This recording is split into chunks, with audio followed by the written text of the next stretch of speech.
Muchísimas gracias. Bueno, vamos a continuar el estudio. Estábamos diciendo que lo que habíamos hablado anteriormente son los fracasos que sufren los curadores, que obviamente no trabajan ni en grupo ni como alma grupal, y él los detalla así de una manera muy general. Entonces vamos a continuar porque él a lo largo del libro, él repite estas situaciones. Vamos a la parte que está en negrilla. ¿Quién quiere leerlo?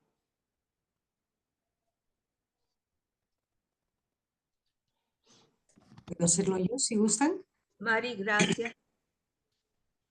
Quisiera, ante todo, puntualizar que mi propósito e intento no es escribir un tratado médico, tampoco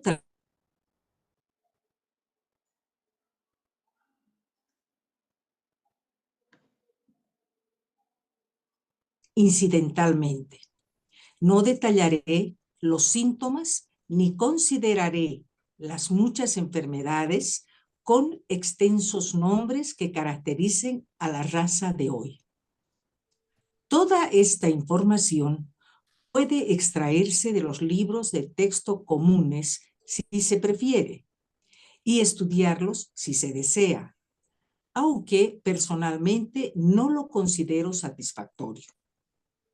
Partiremos de la premisa de que existen las enfermedades y que son efectos de causas internas, que el hombre ha hecho grandes progresos para comprender el efecto de estas causas cuando producen cambios en la vestidura externa del hombre. Así como los conocimientos obtenidos por la ciencia para comprender la vestidura externa de Dios, el mundo de la naturaleza fenoménica. Pues, ¿Hasta ahí o continúo? sí, ahora continúas simplemente para comentar este pequeño párrafo, que simplemente es una advertencia que no es un tratado, este libro no es un tratado ni de anatomía ni de fisiología, Con eso, aunque un rato. Ya está de nuevo. Ay, ¿Continuamos, Diana? sí, sí, sí, por favor, vamos entonces a continuar aquí. El trabajo lenitivo, paliativo y curativo en la medicina y cirugía ha sido comprobado más allá de toda controversia. Los métodos empleados, tales como la vivisección de animales, puede ocasionar verdadera ansiedad. A pesar de todo ello, la deuda que tiene el género humano con la profesión médica es grande y el servicio rendido a la humanidad por esa profesión contrarresta en gran parte el mal. Aunque es verdad que no lo saben todo, también es cierto que existe un pequeño porcentaje, entre paréntesis, mucho menor que en ninguna otra profesión, de clínicos y cirujanos que buscan sus propios intereses y no honran su profesión. También podría decirse que ya saben bastante como para admitir que aún les queda mucho que aprender. Igualmente, es verdad que constituye un gran grupo altruista y autosacrificado dentro de la familia humana. Recuerden esto. Bueno, aquí en el primer párrafo, él simplemente hace un reconocimiento del avance de la ciencia, ¿verdad? Aunque él señala, eh, aunque personalmente no lo considero satisfactorio, ¿verdad? O sea que se le escapa todavía algunas cosas. Y en el segundo párrafo habla del trabajo lenitivo, paliativo y curativo. Yo la verdad que lo busqué en el diccionario porque nunca oí la palabra lenitivo. Lenitivo es calmante, sedativo y paliativo es atenuante, ¿no? Entonces, este tipo de trabajo en medicina y cirugía ha sido comprobado con toda controversia.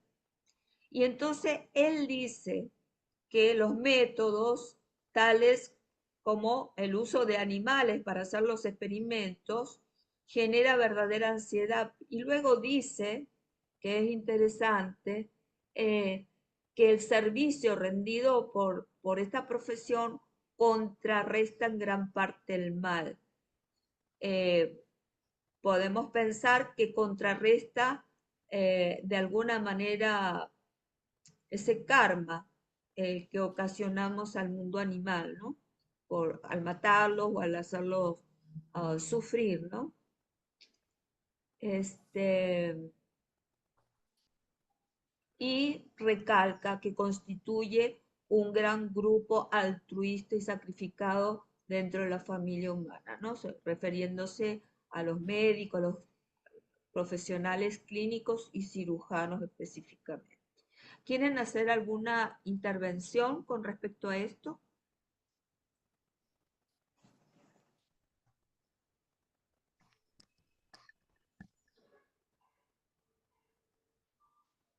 Dianita, una consulta. Sé que no dice la lectura, pero entre todo el trabajo que hacen los médicos, los cirujanos para ayudar a la humanidad y además que nos dice que tenemos que recordar esto, ¿no? De todo este trabajo que ellos están haciendo. La parte, por ejemplo, de los trasplantes, de la transfusión sanguínea, em, ¿habla el maestro? Sí, sí eh, habla en alguna parte, claro, más adelante, porque obviamente eh, la sangre tiene todo un significado oculto, ¿no? Y entonces, de todas maneras, cuando tratemos estos temas, eh, si no sabemos algo, vamos a recurrir a las enseñanzas de Nicole, que ella fue muy detallada en estos casos.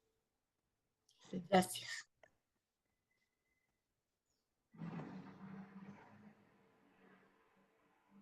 ¿Te animas a continuar leyendo este párrafo?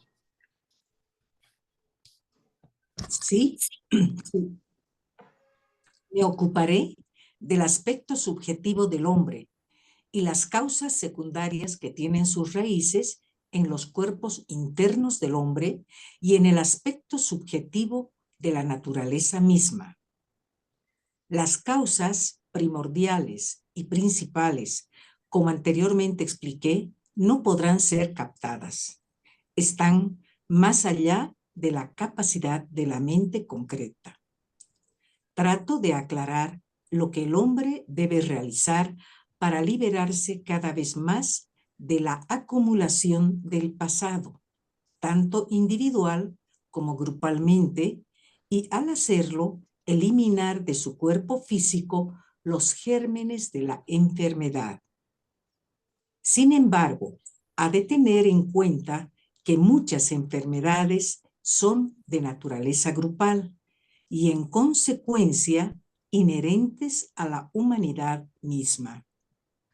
Así como el reino de los insectos devasta y destruye al reino vegetal, como puede observarlo cualquier fortuito caminante del bosque, así los gérmenes individuales y grupales devastan y destruyen hoy el reino humano. Son agentes de destrucción y ejecutan en la actualidad una tarea y deber definidos en el gran esquema de las cosas. ¿Hasta ahí? Sí, ¿quieren hacer algún comentario? Por supuesto que él después va a hablar de este tipo de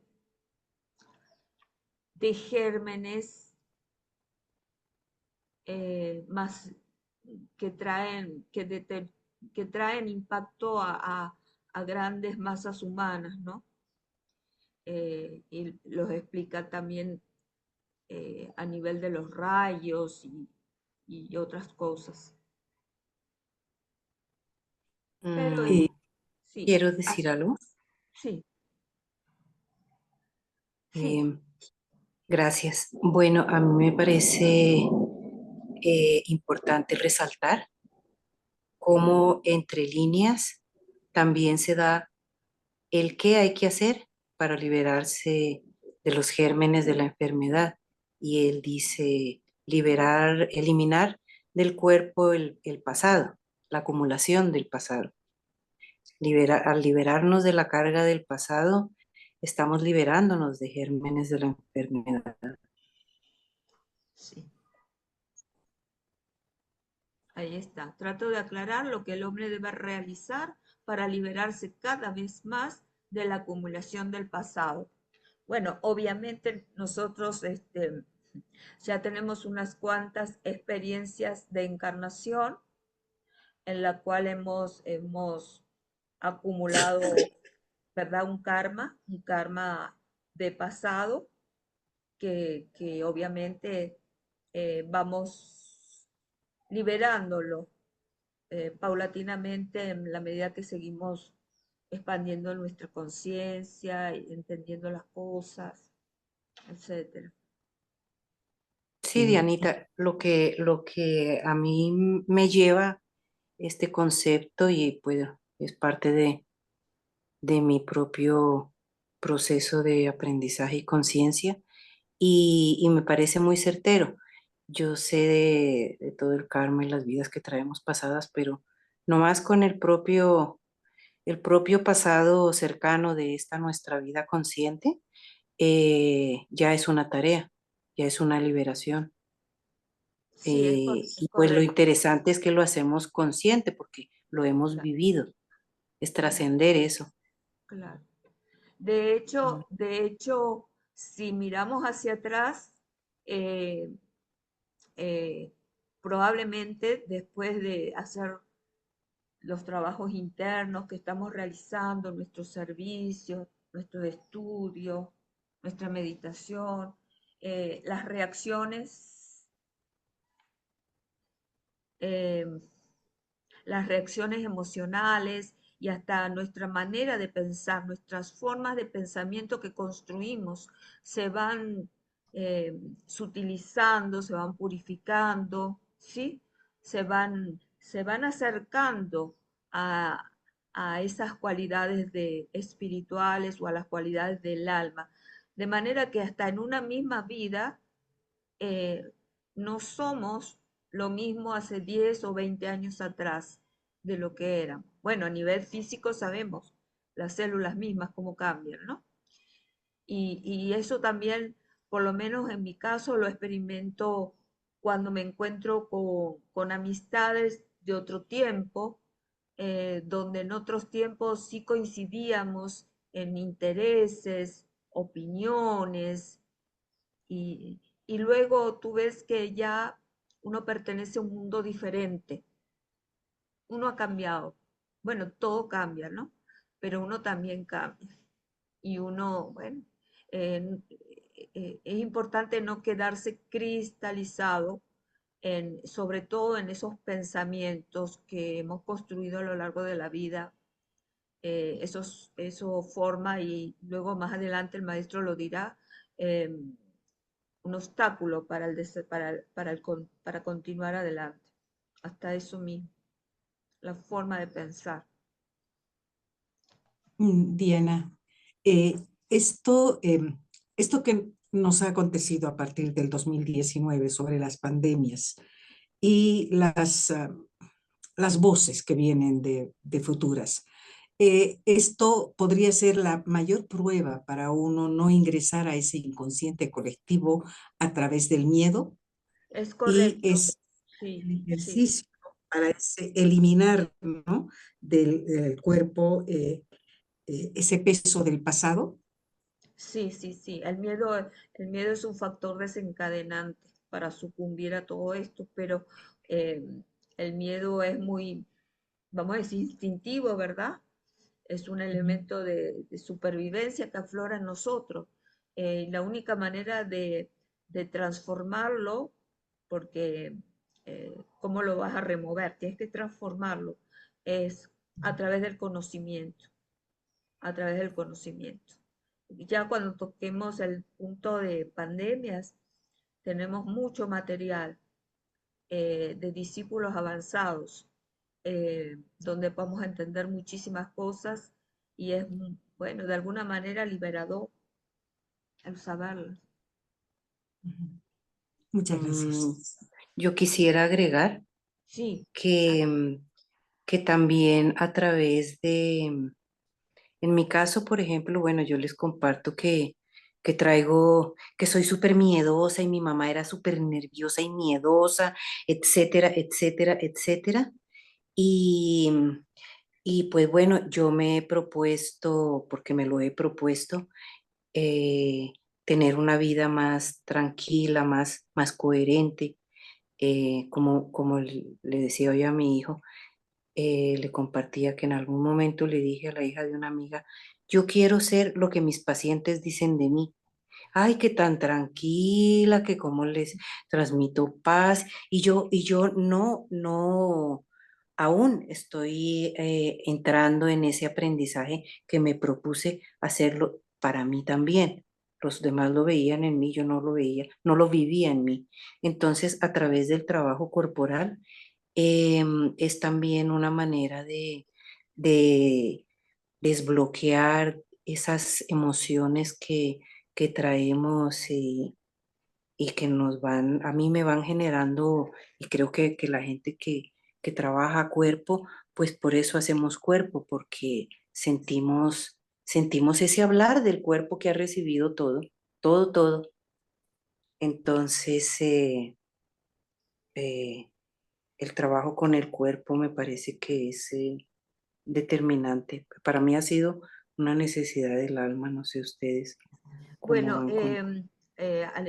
probablemente acá hay algo, otras compañeras que tengan otros puntos de vista que sirvan para complementar, ¿no?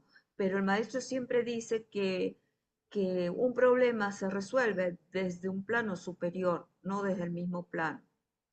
Entonces, estos problemas como el miedo, el temor y tantos otros obstáculos, que por cierto los trabajamos los lunes en la meditación del Raja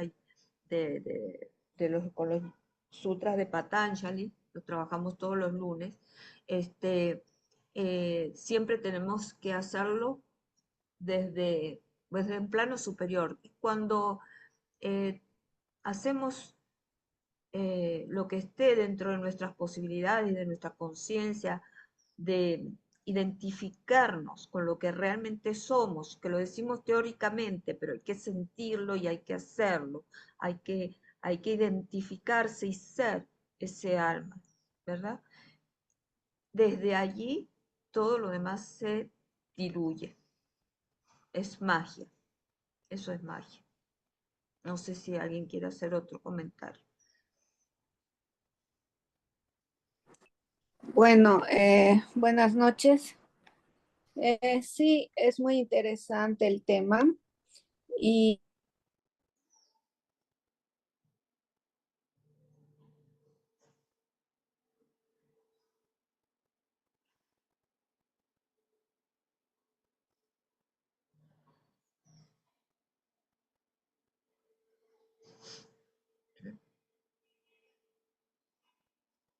cuerpo. Entonces, ahí también es necesario trabaje con el paciente a nivel, no sé si ahora sí.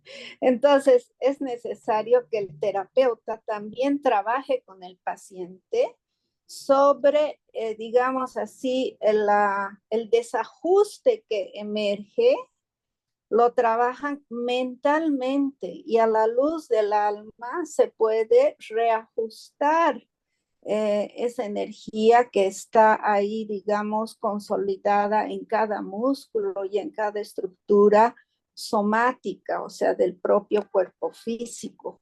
Pero es necesario trabajar porque cuando uno hace terapias de danza, sí emerge, pero es necesario asimilar, trabajar y cerrar la experiencia. ¿no? Eso es bien importante. Y otro punto que quería comentar aquí también es que nosotros aquí en el ahora también estamos llevando enfermedades o disfunciones o digamos energías mal utilizadas de nuestros ancestrales, padres, abuelos.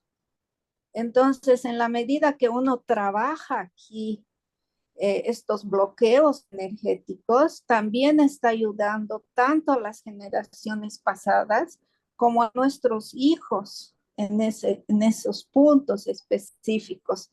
Entonces ahí es bien importante el trabajo consciente, es importante el trabajo de reajuste, o sea, detectar dónde está, asimilar, trabajarlo y cerrar, porque estamos ayudando a nuestros padres, madres, abuelos, y también estamos ayudando a nuestros hijos a reencauzar esta energía que estaba bloqueada y se manifiesta en forma de enfermedad.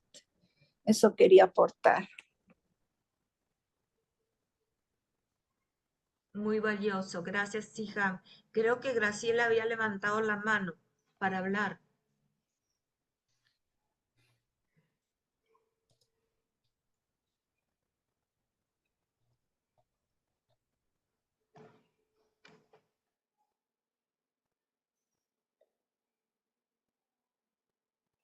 Graciela, ¿me escuchas? Graciela, tienes el micrófono apagado.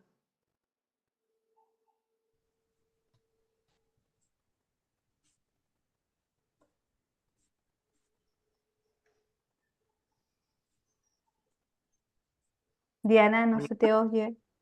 Sí, Graciela, ¿quieres hablar? Buenas noches a todos. Bueno, yo lo que quería aportar es lo siguiente. Nosotros, como grupo egoico que está estudiando y aplicando a un determinado nivel lo que vamos aprendiendo, que lo hemos estado haciendo, pienso que es como, por ejemplo, en la química. Yo soy químico, ¿cierto? Si, ¿cuántos somos? Creo que somos 16, ¿cierto? Somos 16 los que conformamos este grupo egoico. Evidentemente, cuando se forma una reacción A más B igual a C, se forma por afinidades, es decir, que nosotros somos un grupo que nos hemos atraído y que vamos a emitir con un determinado fin una respuesta hacia la sanación, porque eso es lo que nos hemos propuesto. Ahora, como dice el texto anteriormente leído, traemos un karma, como ha dicho nuestra compañera, traemos un karma que lo tenemos que ir sanando, no solamente un karma a nivel personal que tiene que ver con nuestros ascensos, sino también a nivel grupal, es decir, por algo estamos los 16 en este momento hablando sobre la sanación. Eso tiene que ver con el karma seguramente regional, porque si nosotros analizáramos de dónde provenimos y como región o como nación, cuáles son los problemas que se nos plantean y las crisis que tenemos que resolver en el día a día por los planteamientos de lo cotidiano, nos lleva, ¿cierto?, a resonar desde el punto de vista no solamente mental, sino también emocional y físico, y nos produce esos estancamientos y esas cristalizaciones y esos temores que tenemos que resolver personalmente, pero también en conjunto, ¿cierto? Y eso lo vamos a ir haciendo en la medida en que vayamos determinando cuáles son esos factores. Entonces nosotros vemos, cuando hacemos, por ejemplo, la sanación, que primero nos alineamos, es decir, alineamos e integramos nuestra personalidad. ¿Por qué razón? Porque una personalidad que está integrada quiere decir que ha superado un paso que tiene que ver con el control del cuerpo físico etérico y el conocimiento, como para hacer uso de las herramientas que va proveyendo ese conocimiento, del cuerpo emocional, que tiene que ver con el aprender sobre desapasionamiento y desapego, para, al no estar apegado a las situaciones de crisis que se nos plantean en el día a día, entonces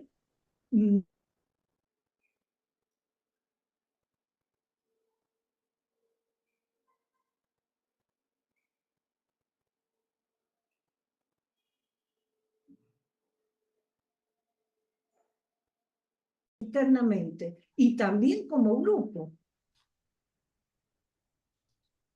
Después vendrá la unión que hacemos con el alma y ahí estamos completos como para hacer ese trabajo de sanación grupal y al exterior. De ahí que es tan importante que cuando entramos a un trabajo, así sea de lectura, nosotros previamente hayamos hecho todo lo posible para integrarnos al grupo, para unirnos y todo lo demás. Eso es lo que quería aportar, porque con eso vamos a ir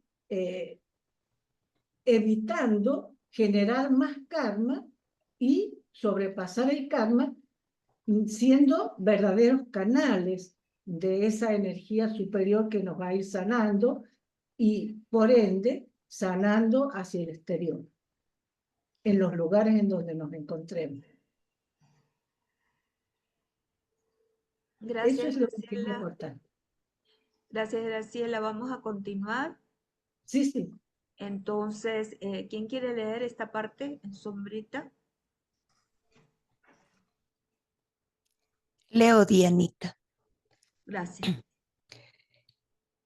El destino del hombre es morir, pues todo hombre debe morir al requerimiento de su propia alma. Cuando el hombre ha alcanzado una etapa superior en la evolución de manera deliberada y definida, elegirá el momento en que conscientemente se retirará de su cuerpo físico, el cual permanecerá en silencio y sin alma, desprovisto de luz. Sin embargo, ileso e íntegro. Entonces se desintegrará de acuerdo con el proceso natural y los átomos que lo constituyen volverán a la reserva de los entes que esperan, hasta ser nuevamente requeridos para que los empleen las almas encarnantes. Entonces se repite el proceso en el aspecto subjetivo de la vida. Pero muchas almas ya han aprendido a retirarse del cuerpo astral sin someterse a ese impacto en la niebla, una forma simbólica de describir la muerte de un hombre en el plano astral. Luego pasa al nivel mental y deja su carcasa astral para aumentar la niebla y acrecentar su densidad. Bueno, aquí eh, cuando en el libro están estas itálicas, es una señal de importancia. Como sabemos, todo hombre cuando muere es pues el llamado de su alma, ¿verdad? El llamado de su alma a dejar sus instrumentos. Eh, Cuando habla del hombre en una etapa superior, pues puede elegir de manera consciente eh, el retiro de su cuerpo físico. Me hace acordar a algunos rinponches eh, que deciden pues, que su cuerpo físico ya no está apto para su servicio y lo dejan, pero esto no significa que es una decisión de la personalidad, sino que siempre es una decisión del alma, de su ser espiritual, ¿verdad? Y obviamente que luego el cuerpo se desintegra y como dice, todos los átomos que lo constituyen regresarán a la reserva de los entes que esperan. De alguna manera hay un regreso pues a sus sustancias elementales. Y luego aquí también habla eh, de una doble muerte, ¿no? La muerte del físico y luego está la muerte del astral. Entonces, hay almas, y dice que hay muchas, que ya han aprendido a retirarse del cuerpo astral sin someterse a ese impacto en la niebla. Se refiere a esa naturaleza astral, del plano astral.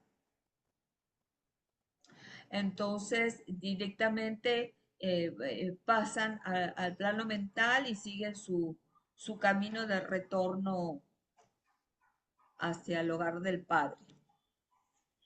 Este, ¿Alguien quiere hacer algún comentario sobre esta frase o alguna otra que le venga a colación de manera sintética para seguir pasando el tema?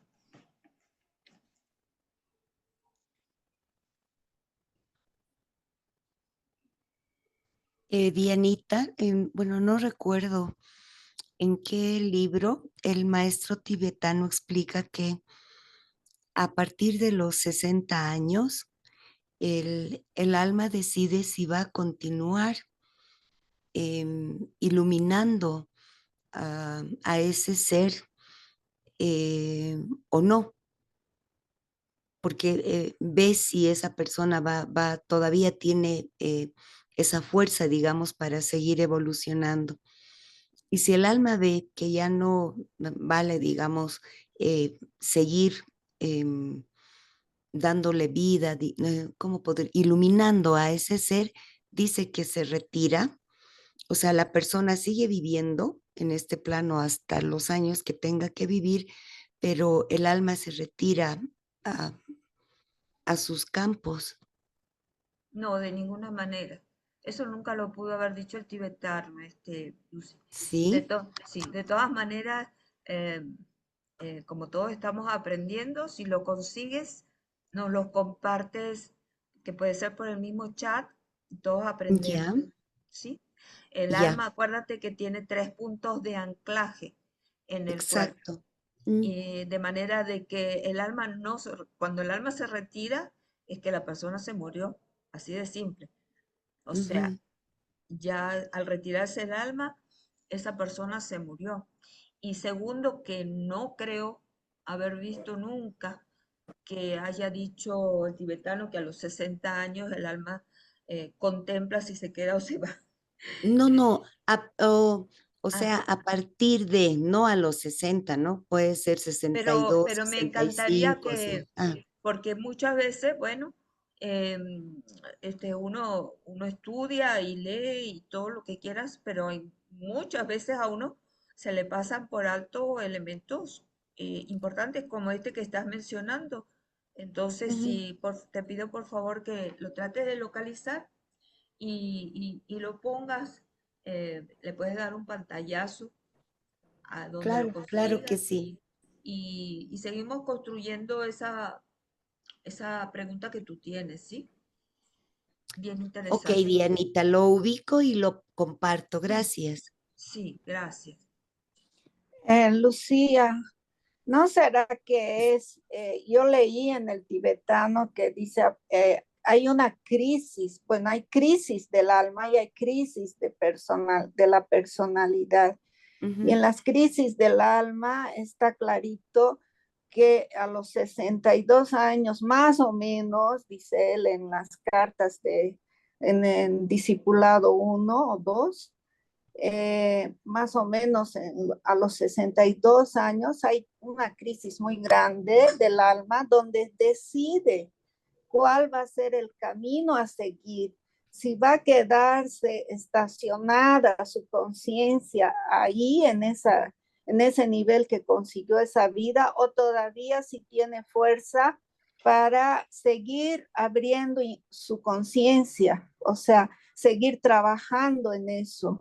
Y el mismo tibetano responde después en una carta al discípulo aconsejando que hasta el último minuto el discípulo tiene que seguir firme trabajando como alma, o sea, es su servicio. Eso es lo que yo me acuerdo de haber leído. Oh, fantásticos, hija, fantásticos. Sí. Eh, pero obviamente, claro, no es lo mismo que el alma se retire, ¿no? Eso es otra Claro. cosa. Ujú. Sí, perfecto. Vamos a buscarlo para, Ok, para, para que no queden dudas, ¿sí? Y afirmamos este conocimiento también que Lucía puso sobre la mesa. Si quiere, Lucy, vamos a pasar. continuar con ese poquito. Sí, Eh, por lo tanto, quiero puntualizar que deliberadamente evitaré los tecnicismos médicos, aunque me referiré a menudo al cuerpo físico y a las enfermedades que hacen de él su presa. También les presentaré ahora otra de las leyes sobre la curación, así como una de las reglas para el sanador. Estúdienlas con cuidado. bueno, él ahora va a comenzar a entregarnos las leyes y las reglas. Son 10 leyes y 6 reglas para la sanación. Y vamos a ver cómo hago acá para compartirles un slide. Aquí. Puse todo una vez. A ver. ¿Lo pueden ver el slide? ¿Sí? ¿Se Sí. ve? Ajá. Entonces, como él empieza ya los capítulos de leyes y reglas y empieza ya a desarrollar los temas con profundidad, vamos a disipar eh, cualquier duda que haya al respecto de lo que es una ley y de lo que es una regla. Las leyes son para ser comprendidas. El sanador debe entender el proceso de cómo descender la energía del alma. Entonces, con las leyes debe trabajar siempre el verdadero curador. Las leyes son impuestas al curador y proveen las inalterables condiciones bajo las cuales debe trabajar y no puede ni debe evadirlas. Eso es una ley, ¿de acuerdo?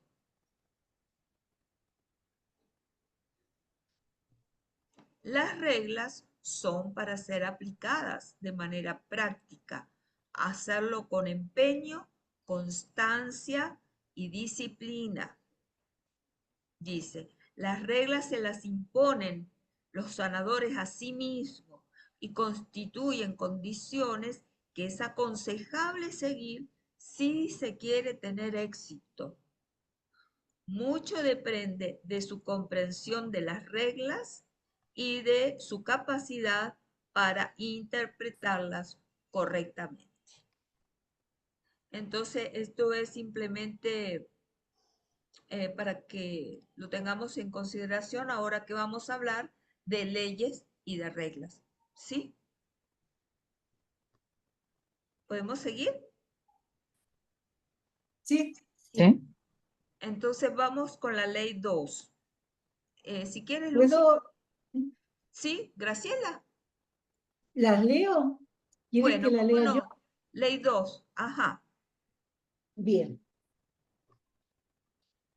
La enfermedad es el producto de 3 influencias y está sujeto a ellas. Primero, el pasado del hombre, en que paga el precio de antiguos errores. Segundo, su herencia, donde comparte con todo el género humano. Esas contaminadas corrientes de energía de origen grupal. Y tercero, su participación con todas las formas naturales de aquello que el hombre, de aquello que el Señor de la vida impone a su cuerpo. Estas 3 influencias son denominadas la antigua ley de participación del mal. Algún día, esta debe ceder su lugar a la nueva ley del antiguo y predominante bien que reside detrás de todo lo que Dios ha creado. Esta ley debe ser puesta en vigencia por la voluntad espiritual del hombre.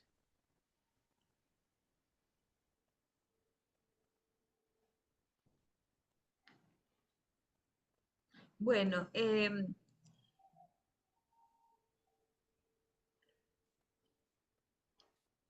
¿me escuchan?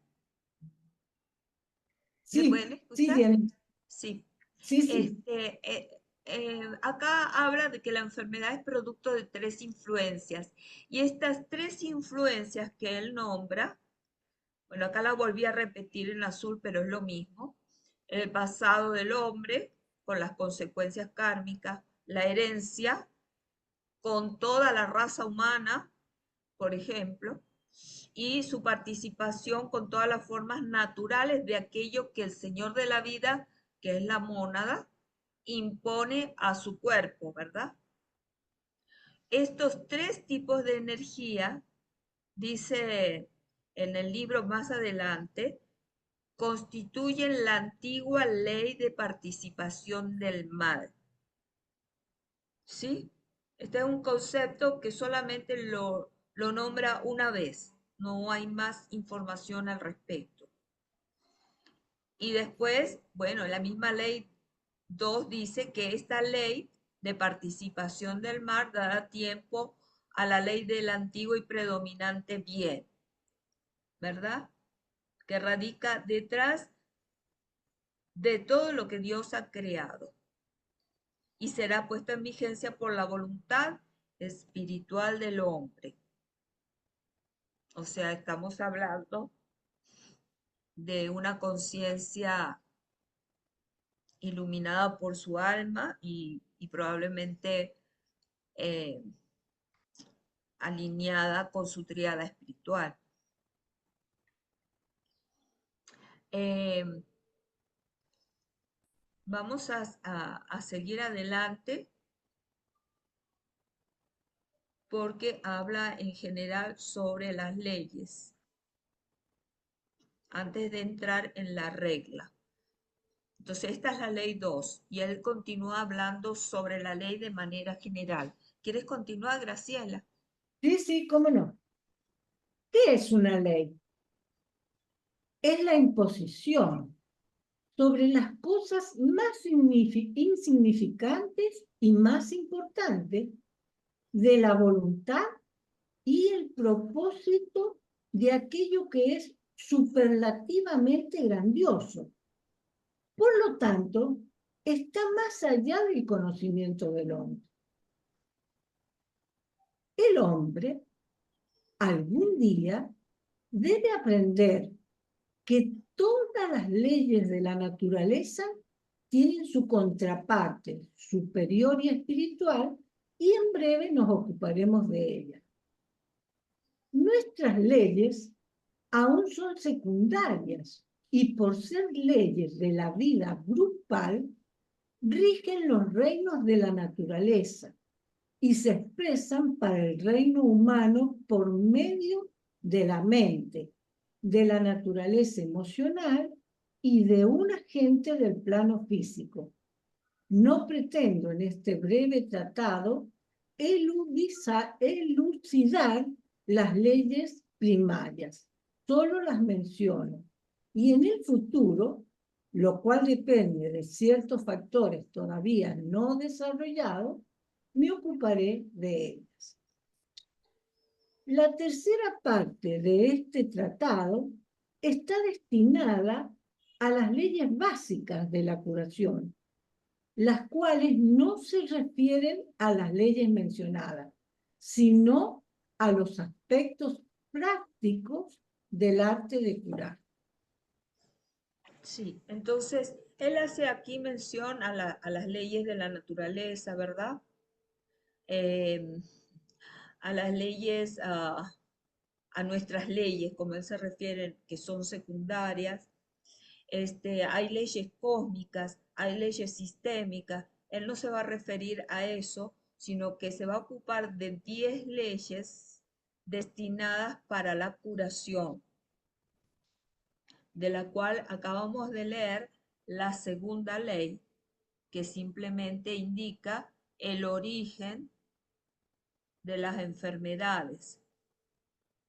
O sea, el origen no.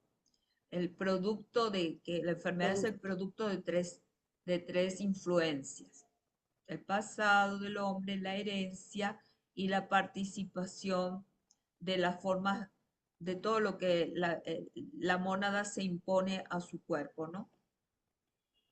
A estas tres.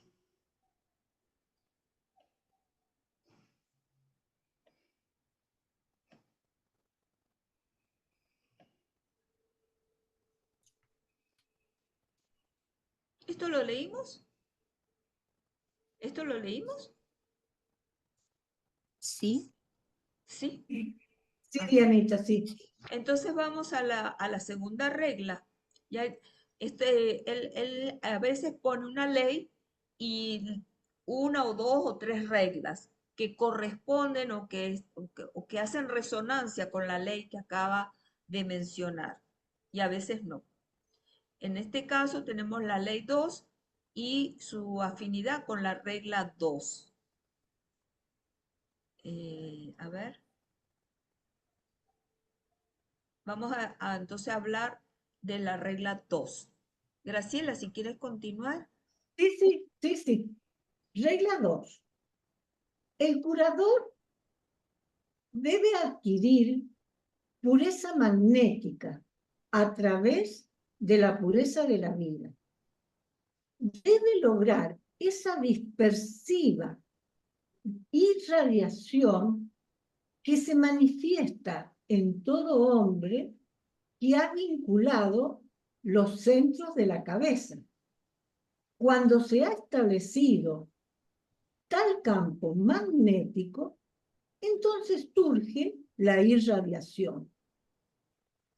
Esto lo vamos a ver de manera detallada cuando él explique las técnicas radiativas y la técnica magnética. Ya habíamos visto los tres centros de la cabeza. Vamos a continuar aquí. Aquí, ajá, el El, significado. el significado de esto será parcialmente evidente para el estudiante esotérico avanzado. Como bien saben, el campo magnético se establece cuando la poderosa vibración del centro que se halla delante del cuerpo pituitario y el que se halla alrededor y encima y arriba de la glándula pineal entra en la órbita de cada uno. El único punto de controversia en conexión con la regla citada, que consideraré más tarde, es cómo y de qué modo debe ser adquirida la pureza magnética y cómo los dos centros en la cabeza pueden formar conjuntamente un campo magnético. Más adelante, al finalizar, me ocuparé de estos dos puntos, lo cual será muy práctico.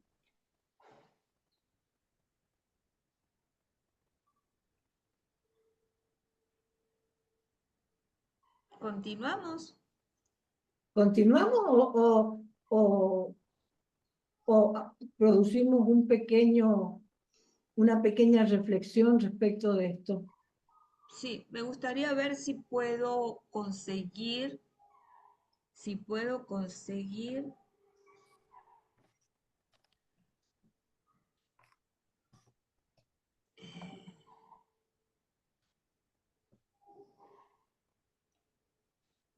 esto.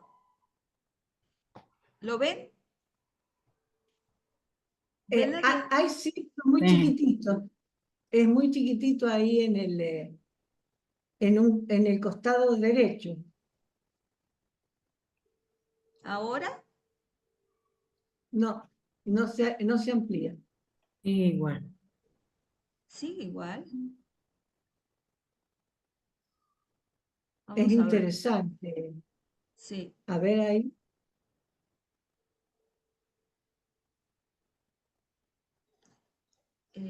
Vamos a ver si, ¿por qué está abierto? Acá.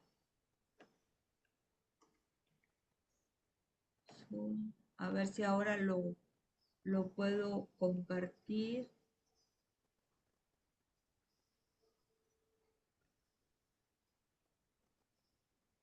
¿Y ahora? Ahora sí, Sí. ahora sí. Bien. ¿Puedo Sí, cómo explicar? no. Por favor, Bueno, sé breve porque vamos a terminar ya. bueno. Entonces, se ha dicho que el sanador tiene que producir conscientemente un campo magnético. Nosotros ya sabemos lo que es magnetismo porque conocemos lo que es un imán, ¿cierto? Ahora, ¿cómo lo producimos? Y entonces ahí vemos que deben estar activos tres centros: el alta mayor, el agna y el centro de la cabeza. Si nosotros nos fijamos, ellos están en resonancia con tres glándulas: la pineal, que está en resonancia con el de la cabeza, la glándula carótida con el altar mayor y la glándula pituitaria con el agna. Y si nos fijamos en los colores, me llama la atención, es la primera vez que veo, pero está genial. Fíjense que el alta mayor es de color verde. Es el color de la sanación que nosotros hacemos. El color verde es el color búdico, ¿cierto? El de la inteligencia activa. No, estos colores se refieren a los rayos. Estos Claro, colores de se la refieren a inteligencia los activa, rayos. ¿Mm? el de la inteligencia activa, ¿cierto? Es correcto. El ASNA, ayúdenme, estoy tratando de entenderlo, sería el de transmutación. El de amor, sabiduría tiene ahí en el azul, ¿cierto? Sí, Y el de la cabeza, que es en rojo, tendría que ser el de poder, el de voluntad, es sí, decir, el de propósito dirigido. sí. Estaba buscando la nota porque esta fue una pregunta de Humberto y la respondió Nicole y yo la pasé por aquí, pero se nota que con tantos links yo la borré. Claro, Lo tenía aquí para decirlo, pero sí, esto tiene que ver claro, porque es un triángulo que se forma de fuerza que tiene que ver con el campo magnético creado. Y nosotros sabemos en electricidad que cuando se coloca una corriente eléctrica en un campo magnético se produce la irradiación. Por eso acá dice, el sanador conectando los tres centros de la cabeza alcanza la irradiación.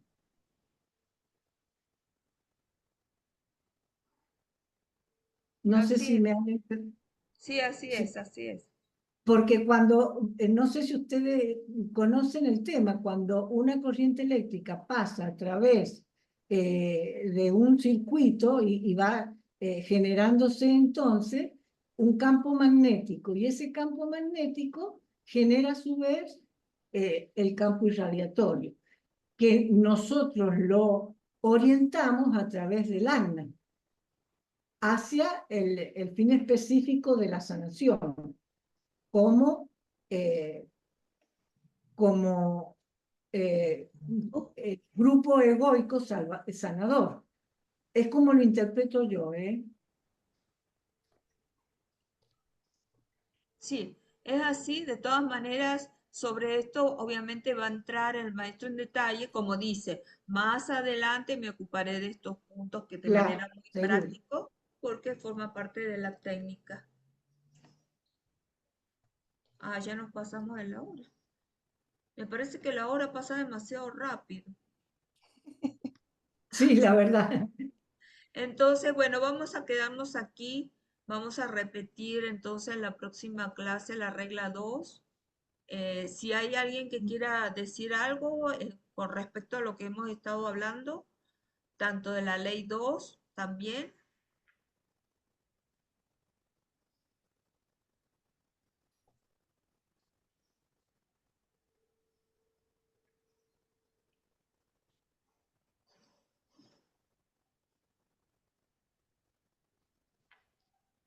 Bueno, entonces vamos a terminar aquí ah, y vamos a cerrar con el mantra del contacto.